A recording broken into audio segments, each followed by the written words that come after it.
Alright, hello everyone, this is Rachel Alaman and this is my video instructional presentation for English 314. So let's get started. Alright, so my instructional PowerPoint presentation is on getting started within World of Warcraft, and this PowerPoint encompasses basic login and basic character creation techniques. So the tools that you will need are a computer, a keyboard, and a mouse, all previous World of Warcraft expansions, including the most current one, and they are World of Warcraft, Burning Crusade, Wrath of the Lich King, Miss Pandaria, Warlords of Draenor, and the most current expansion pack, Legion. Now, optional is some cool drinks and snacks. Now, entering World of Warcraft is really easy. All you're really going to need is your Battle.net ID and your secure password.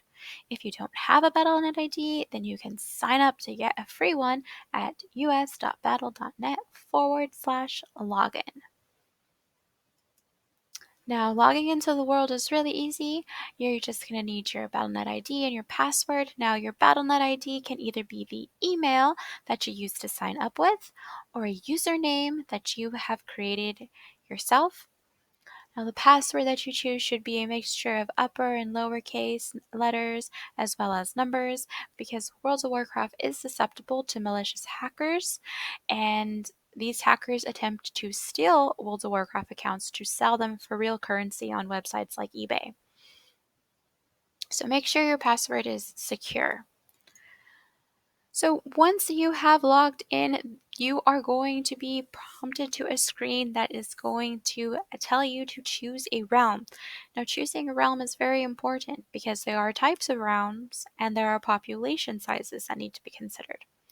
So the types of realms that are available in World of Warcraft are role-playing player versus player realms, player versus player, also known as PvP realms.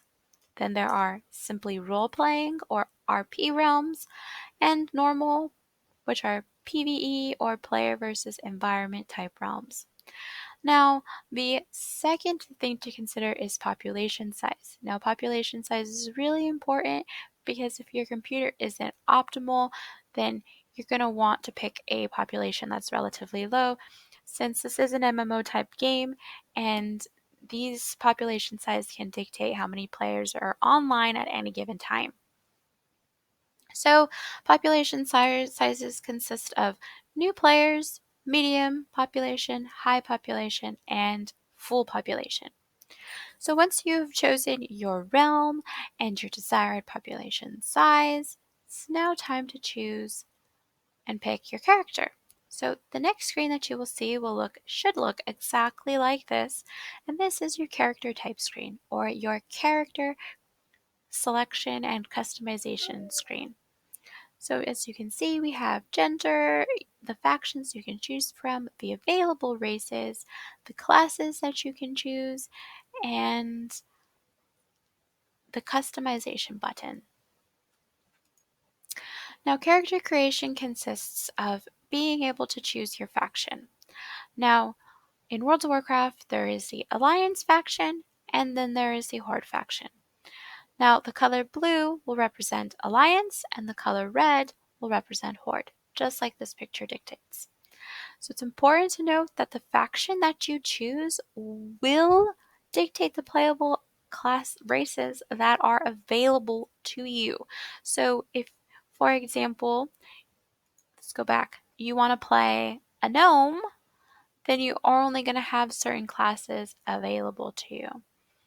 If you want to play Alliance, you only have these races available to you, and this neutral one. If you want to play Horde, it's the same thing. Alright, so character creation continued. Step 2. Choose what gender you would like to play. Now in World of Warcraft, there's 2 playable types of gender, male or female. Step 3 is to pick your preferred race. Now, the Alliance have 6 playable races and the Horde have 6 playable races, but there is 1 neutral race that can be played by both factions. So the Alliance races are Human, Dwarf, Night Elf, Gnome, Draenei, Worgen, and the neutral race, Pandaren. Now the Horde races are Orc, Undead, Tauren, Troll, Blood Elf, Goblin, and the neutral race, Pandaren as well.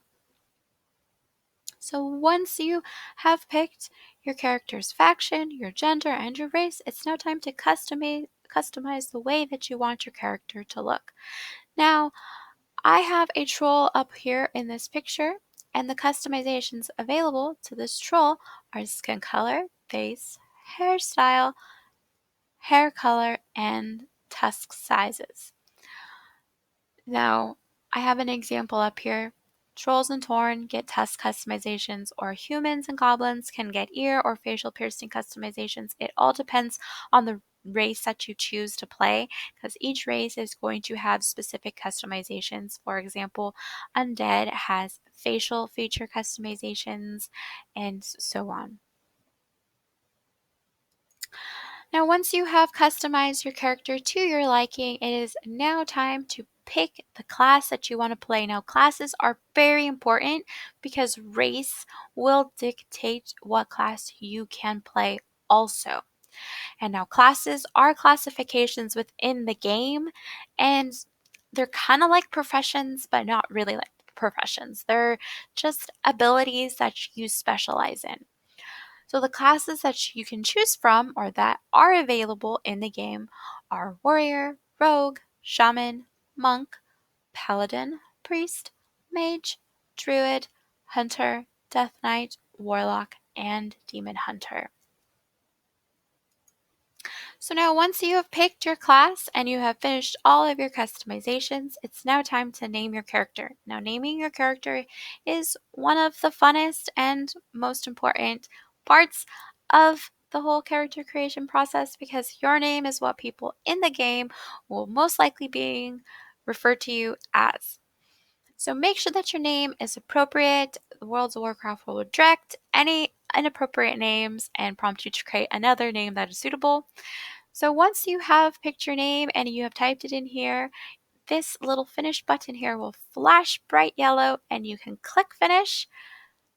And the next screen that you'll be prompted to will have your character with all of its customizations, your name, and a button that says Enter Worlds. Now just click this button and you're ready to enter World of Warcraft. Now entering the world is very fun. You're able to be free and roam around the world. You can embark on quests, level with friends, explore new zones around the map, and find treasures. You can defeat monsters within dungeons or in the world. You can engage in player versus player content by killing other players in the game. And leveling throughout the world rewards your character with experience. The more experience your character has, the faster that they're able to level up. Now, the end game goal of World of Warcraft is essentially to level up and hit maximum level and be able to engage in endgame content. So recap, in this short guide, you have learned how to create and log into your World of Warcraft account and the basic steps that you need to know when it comes to creating your character, like choosing race, choosing faction, choosing your gender, choosing your class, choosing class customizations, picking out a suitable and appropriate name for your character, and a little bit of basic content that you can engage in when you do enter the world. So I hope this guide proved useful and getting you ready to embark in World of Warcraft, and I hope that I can eventually see you online. Thank you.